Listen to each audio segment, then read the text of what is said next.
여러분 안녕하십니까, 가부자입니다. 자, 오늘은 식품가공기능사 10년치 기출문제 600개 중 두 번째 시간이 되겠습니다. 오늘도 약간의 해설을 곁들여서 문제랑 답만 쭉 읽어보도록 하겠습니다. 자, 2013년 4월 14일 기출문제와 답입니다. 자, 1번 된장국이나 초콜릿의 교질 상태를 무엇이라고 하는가? 현탁질입니다. 현탁질. 졸이죠, 졸. 자, 2번 다음 중 유화액의 형태에 영향을 미치는 정도가 가장 약한 것은 기름 성분의 색깔입니다. 색깔. 3번 채소류에 존재하는 클로로필 성분이 페어피딘으로 변하는 현상은 다음 중 어떤 경우에 더 빨리 일어날 수 있는가? 이거는 조리 과정에 사용하는 물에 유기산이 함유되어 있을 때 클로로필이 페어피딘으로 빨리 바뀌는 겁니다. 4번 다음 중 칼슘의 흡수를 저해하는 물질은 수산입니다. 수산. 꼭 외우세요. 수산. 돕는 것은 비타민 D죠. D. 자, 5번 설탕을 가수 분해하면 생기는 포도당과 과당의 혼합물을 전화당이라고 하는 겁니다. 전화당. 당도로서는 설탕보다 더 달게 느껴지는 겁니다. 과전설포 맥갈젓. 기억하시죠? 당도 정도. 과당이 제일 답니다. 전화당, 설탕, 포도당, 메가당, 갈락토스, 젖당, 그 순서입니다. 과전설포 맥갈젓. 흡수 속도는 이거 좀 다르죠? 갈포가만자죠. 갈포가만자. 흡수하는 속도는 꼭 기억하셔야 됩니다. 자, 6번 칼피셔법은 무엇을 분석하기 위한 것인가? 수분. 자, 칼피셔는 수분입니다. 켈달은 단백질입니다. 지방은 속슬렛입니다. 이거 세 개 반드시 기억하셔야 됩니다. 7번 아미노산이 아질산과 반응할 때 생성되는 가스로 아미노산 정량에 사용되는 것은 당연히 질소가스입니다. 아질산과 반응하니까 당연히 질소가스입니다. 8번 켈달법에 의한 질소 정량 시 행하는 실험 순서는 분해 중류 중화 적정입니다. 이건 그냥 외우셔야 됩니다. 분해 중류 중화 적정. 9번 유지를 고온으로 가열하였을 때 일어나는 화학적 성질의 변화가 아닌 것은 요오드가가 증가한다가 아니라는 겁니다. 자, 10번 검물질과 그 급원 물질과의 연결이 바르게 된 것은 크산탄검이 미생물인 겁니다. 이거 외우세요. 크산탄검이 미생물인 겁니다. 11번 당의 캐러멜화에 대한 설명으로 옳은 것은 pH가 알카리성일 때 잘 일어난다. 카라멜화는 pH가 알카리성일 때 잘 일어나는 겁니다. 12번 다음 편은 각 필수 아미노산의 표준값이다. 어떤 식품 단백질의 잘못 쓴 것 같은데. 자, 제1 아미노산이 트립토판인데 이 단백질 1g에 트립토판이 50ml 들어있다면 이 단백질의 단백가는 얼마냐? 라고 물어보는 겁니다. 자, 10배 50입니다. 50. 그냥 보통 계산 문제는 정답이 99% 그냥 답이 50입니다. 10배입니다. 10배. 꼭 외우세요. 자, 13번 식품의 조해분 정량 시 시료의 회의 온도는 550에서 600도입니다. 14번 열량을 공급하는 영양소로 짝지어진 것은 지방, 탄수화물, 단백질입니다. 15번 전복, 성게, 새우, 게 및 조개류의 단맛을 내는 주성분은 글리신과 알라닌입니다. 글리신과 알라닌. 따로 꼭 외우셔야 됩니다. 낙지, 문어 얘네들하고 다른 겁니다. 자, 16번 조지방 에테르 추출법에 대한 설명으로 틀린 것은 조지방은 그램으로 산출된다. 그램 아닙니다. 밀리그램입니다. 17번 고추의 매운맛 성분은 캡사이신.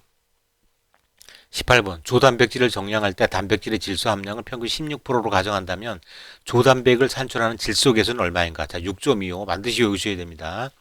자, 16%니까 100분의 16 하면 이게 6.25가 되는 겁니다. 19번 식품의 pH 변화에 따라 색깔이 크게 달라지는 색소는 안토시아닌입니다. 안토시아닌. pH가 산성일 때는 적색. 그죠? 반드시 기억하셔야 됩니다. 산성일 때 적색, 중성일 때 자색, 알카리일 때 청색이 되는 겁니다. 산적 이렇게 반드시 기억하셔야 됩니다. 산적. 자, 20번 전분에 물을 넣고 저어주면서 가열하면 점성을 가지는 콜로이드 용액이 된다. 이러한 현상을 무엇이라고 하는가? 호화라고 합니다. 호화. 이 호화랑 호정화를 헷갈리시면 안 됩니다. 호화는 물을 넣고 끓이는 거고 호정화는 물 없이 160에서 170도에서 가열하는 겁니다. 자, 21번 화학 물질에 의한 식중독의 발생 원인에 해당하지 않는 것은 자, 부족한 냉장 시설 이런 거는 화학적인 그런 거 아닌 겁니다. 자, 21번. 자, 앞에 어쩌고저쩌고, 자, 5157입니다. 5157. 자, 5157 딱 나오면 장출혈성 대장균 감염성입니다. 이거 반드시 이렇게 외우셔요. 5157은 장출혈성 대장균 감염성이다. 23번 식품과 기생충에 대한 설명으로 틀린 것은 기생충의 감염 경로는 경구 감염만 발생한다. 아닙니다. 기생충 구충 있죠. 십이지장충 피부로도 감염합니다. 자, 24번 영양 성분별 세부 표시 방법으로 틀린 것은 나트륨의 단위는 그램으로 표시, 나트륨은 미리그램으로 표시합니다. 나트륨 미리그램. 25번 인수 공통 감염병에 관한 설명은 틀린 것은 동물들 사이에 같은 병원체에 의해 전염되는 발생하는 질병이다. 꼭 맞는 것 같죠? 인수라고 하는 것은 이 동물들의 사람은 동물로 치지 않습니다. 자, 26번 식물이 변질되는 물리적 요인과 가장 관계가 먼 것은 기름이다. 기류. 27번 소세지에 사용할 수 있는 보존료는 소르부산 칼륨입니다. 소세지의 소르부산의 소 이렇게 기억하셔야 됩니다. 28번 일반적으로 식중독 세균이 가장 잘 자라는 온도는 25도에서 37도씨입니다. 사람 온도 체온과 비슷하죠. 29번 신경독을 일으키는 세균성 식중독균은 보톨리누스입니다. 보톨리누스 이거 외우셔야 합니다. 신경독은 보톨리누스입니다. 보톡스 우리가 만난 보톡스 있죠. 그거 비슷한 거예요. 자, 30번 식품 유해 요소 중점 관리 기준 해썹이죠. 중에서 식품의 유해를 방지, 제거하거나 안전성을 확보할 수 있는 단계 또는 공정을 무엇이라고 하는가? 중요 관리점입니다. 뒤에 H에는 유해 요소, 해저드 아날리시스 유해 요소, CCP는 주요 관리점을 얘기하는 겁니다. 자, 31번 간 흡증의 제2 중간 숙주는 붕어입니다. 붕어, 잉어 붕어입니다. 잉어 붕어 간 흡증. 그럼 폐 흡증은 개 가제입니다. 개 가제.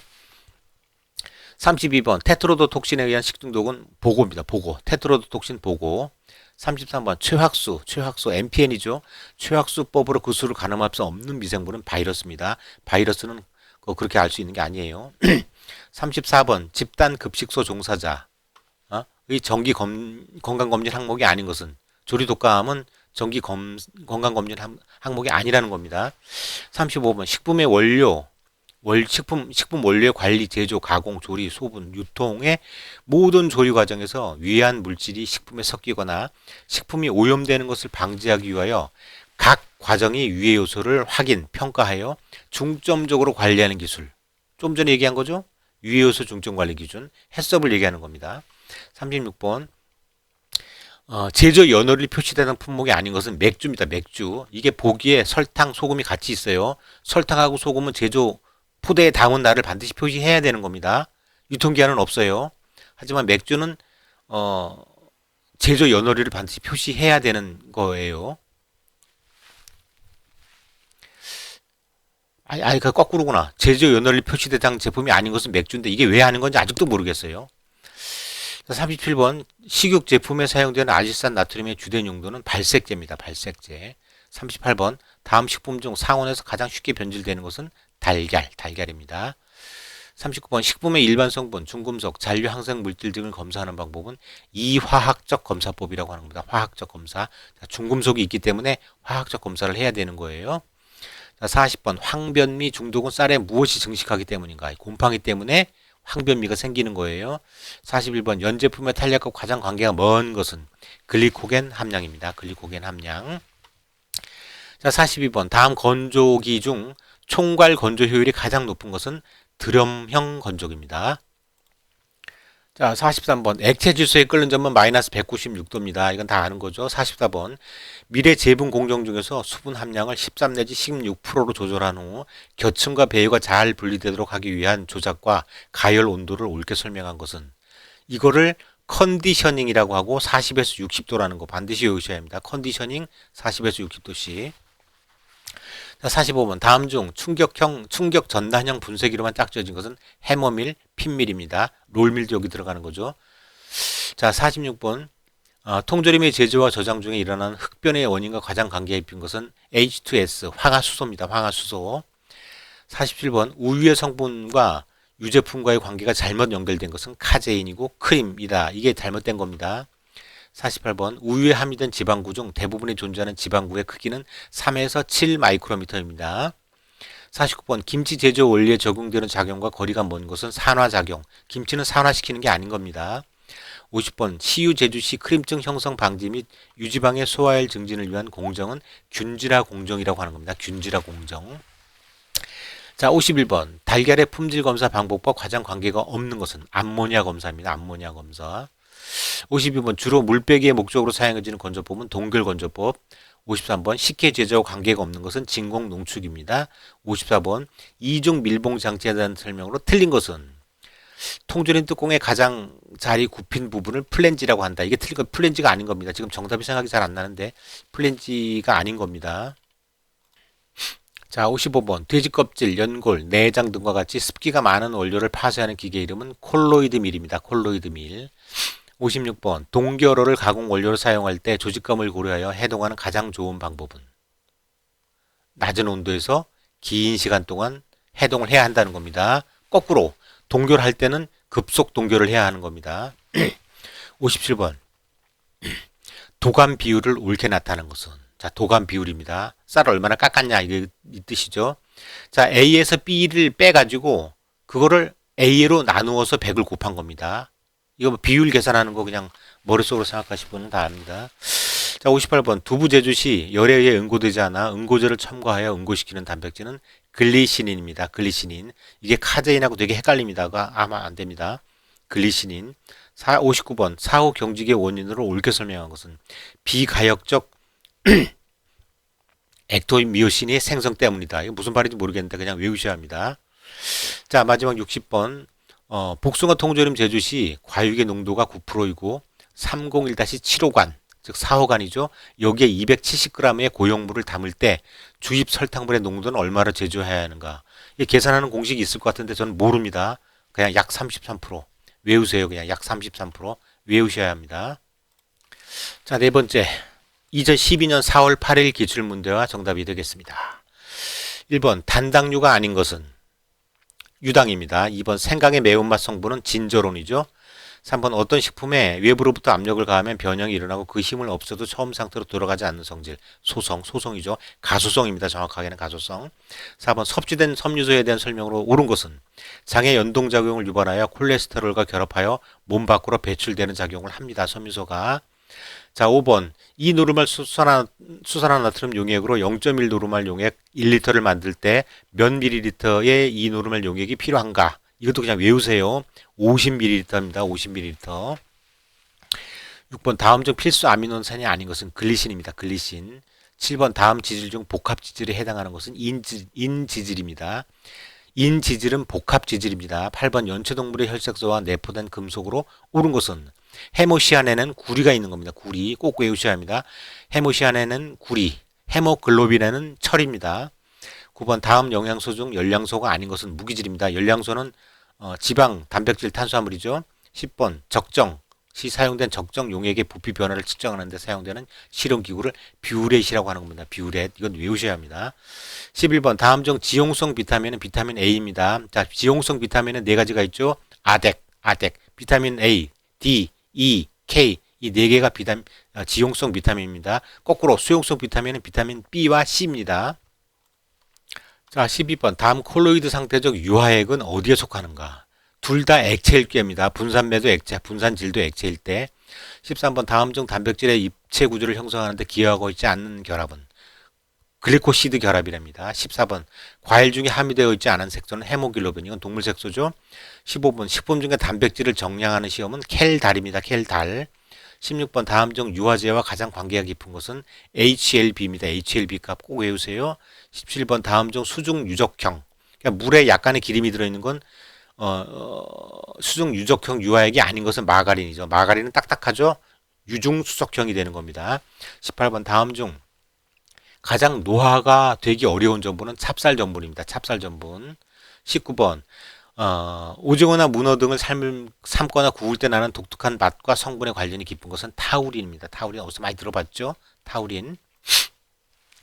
자, 20번 일반적으로 유지를 구성하는 지방산의 불포도가 낮으면 융점은 어떻게 되는가? 융점은 높아지는 겁니다. 21번 곰팡이와 호기성 아포겐의 효과가 있으며 빵이나 케이크, 특히 2.5kg 이하에 사용하는 보존료는 프로피온산입니다. 외우세요. 프로피온산.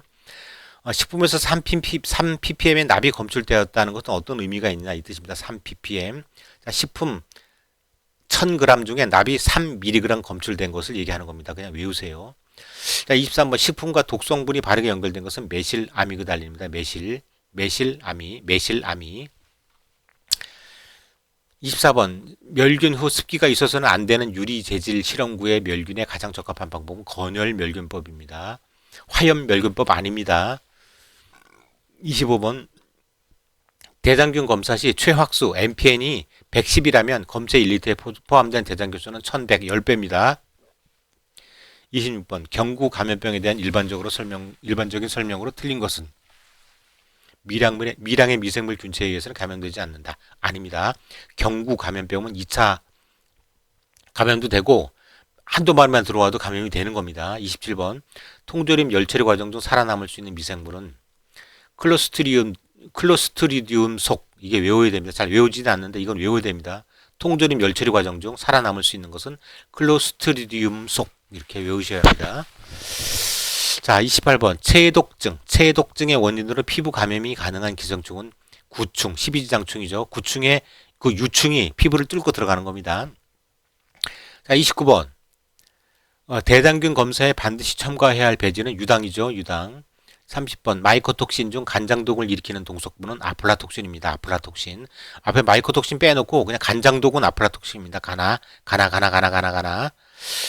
자, 31번 사람의 작은 창자에 기생하며 돼지가 중간숙주인 기생충은 유구조충입니다. 유구조충. 돼지가 유구조충, 소가 무구조충입니다.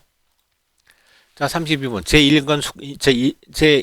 제1중간 숙주가 다슬기고 2중간 숙주가 참개, 가재인 기생충은 폐디스토마입니다. 거꾸로 간디스토마는 붕어, 잉어입니다. 34번 콜레라의 특징이 아닌 것은 호흡기를 통하여 감염된다. 콜레라는 수인성 전염병입니다. 자, 34번 식품 성분 중 주로 단백질이나 아미노산 등의 질소화합물이 세균에 의해 분해되어 저분자 물질을 변화하는 상태를 부패라고 합니다. 35번 금속 재련소의 폐수에 다량 함유되어 중독 증상을 일으키는 오염증을 카드뮴입니다. 카드뮴. 재련소는 카드뮴. 카드뮴에 감염이 되면 이따이 병에 걸리는 겁니다. 36번 보고를 먹었을 때 식중독이 일어났다면 이건 자연독입니다. 테트로도톡신 자연독입니다. 37번 통조림 중에서 가열살균 조건에서 가장 완화시켜도 되는 것은 과일주스 통조림은 가열살균 조건을 완화시켜도 된다. 그 뜻입니다. 38번 식품 첨가물을 의도적으로 첨가하거나 농작물에 살포한 농약이 잔류한 경우 등에 의한 식중독은 화학적 식중독이라고 합니다. 농약 그죠? 화학적 식중독. 39번 과망간산 칼륨의 소비량으로 물속의 유기물 함유량을 측정하는 지표는 화학적 산소 요구량 COD입니다. COD. 과망간산 칼륨 어쩌고 COD. 자, 40번 해썹에 의해 유해 요소의 구분 및 그 종류와 예방 대책의 연결이 틀린 것은 화학적 유해, 이거를 위해서는 농약, 위생 환경 관리 철저히 이렇게 해야 된다는 건데 이게 틀린 거랍니다. 41번 어떤 통조림의 대기압 어쩌고, 통조림의 대기압 그럼 400ml입니다. 그냥 외우세요. 42번 두부가 응고되는 현상은 주로 무엇에 의해 단백질이 변성인가? 금속이온입니다. 금속이온. 넣는 칼륨 속에 들어있는 그 이온이 금속이온이다. 그 뜻입니다. 자, 43번 과일 젤리 응고에 필요한 팩된 산 당분 함량이 가장 적합한 것은 앞에 거 빼놓고 당분만 외우세요. 당분만 60에서 65도씨가 되어야 된다. 잼도 비슷합니다. 자, 44번 통조림 검사에서 검사 즉시 바로 판정이 되지 않고 1, 2주 후에야 판정이 가능한 검사법은 가온 검사입니다. 가온 검사. 다 45번 젤리점 판정 방법이 아닌 것은 팩틴법입니다. 46번 소세지나 프레스 햄이 제조해 있어 고기를 케이싱에 다져놓고 고기똥으로 결착시키는 데 쓰이는 기계는 스토퍼라고 하는 겁니다. 스토퍼. 또 사일런트 커터라고 하는 게 있죠. 막 여러 가지 혼합해가지고 갈 때 사일런트 커터. 47번 CA 저장에서 저장고 내에 산소와 이산화탄소의 일반적인 조성 비율은 1대2입니다. 1대2. 산소가 5%, 이산화탄소가 2에서 10%입니다. 그러니까 산소가 1에서 5% 내에 있어야 되고 거기에 비해서 이산화탄소는 2배, 2에서 10% 내에 있어야 하는데 이 조성을 할 때는 반드시 1대2의 비율로 조성을 해야 된다. 그 뜻입니다. 자, 48번 달걀이 저장적 무게가 감소하는 주된 이유는 수분 증발, 마르기 때문입니다. 49번 분무 세척기를 이용하여 콩이나 옥수수를 세척하기 위해 사용해야 할 적합한 컨베이어는 진동 컨베이어입니다. 진동 컨베이어. 자, 50번 식육 가공에서 훈연하는 이유와 거리가 먼 것은 영양가를 높여준다. 51번 햄 제조 시 큐어링이 목적이 아닌 것은 고기의 연화성을 향상시켜준다. 52번 식품 가공에서 사용하는 파이프의 방향을 90도로 바꿀 때 사용되는 것은 엘보입니다. 자, 53번 연제품 제조 시 탄력 보강제 및 증량제로 첨가하는 것은 전분입니다. 탄력 보강은 소금이고 증량제까지 들어간다 그러니까 전분인 거예요. 54번 곡물 도정의 원리에 속하지 않은 것은 마쇠입니다. 마쇠는 갈아버리는 거죠. 55번 마른 오징어의 표면에 생기는 흰 가루의 구수한 맛을 내는 성분은 베타인입니다. 베타인. 오징어는 베타인입니다. 오징어는 베타인. 56번 원료육의 화학적 선도 판정에 가장 많이 사용되는 것은 휘발성 염기 질소량 측정입니다. 57번 다음 중 식물성 색소가 아닌 것은 미오글로빈입니다. 미오글로빈. 이건 동물의 근육에 있는 거예요. 58번 통조림의 가온 검사 시 폐류 등에서 고온성 세균이 있을 우려가 있을 때의 가온 검사 온도는 55도입니다. 55도. 자, 59번 육류 가공의 염지용 재료가 아닌 것은 레닛입니다. 레닛. 레닛은 치즈 만들 때 쓰는 거예요. 60번. 자, 시머. 이거 밀봉기라고 하죠. 이거 밀봉기에 의한 밀봉 과정에 대한 설명으로 틀린 것은 롤은 상하 이동을 통해 뚜껑을 고정시키는 부분이다. 고정시키는 부분은 시밍입니다. 시밍. 시밍. 자, 오늘은 여기까지 하겠습니다. 감사합니다. 카부자였습니다.